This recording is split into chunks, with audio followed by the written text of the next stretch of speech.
2:14-32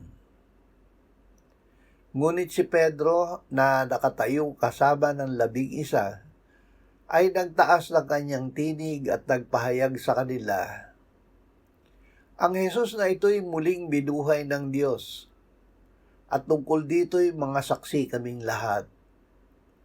Kaya't yabang pinarangalan sa kanang kamay ng Diyos at tinanggap mula sa Ama ang pangako ng Espiritu Santo, ibinuhos niya ito na pawang nakikita at naririnig ninyo.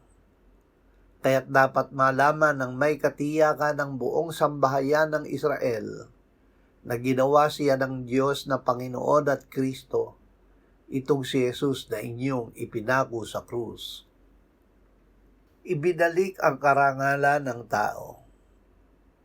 Yamang ang lahat ay nagkasala at hindi nakaabot sa kaluwalhatian ng Diyos, sila ngayon ay tinuturing na ganap ng kanyang biyaya bilang kaloob sa pamamagitan ng pagtubos na kay Kristo Jesus, na inialay ng Diyos bilang handog na pantubos sa pamamagitan ng kanyang dugo na mabisa sa pamamagitan ng pananampalataya.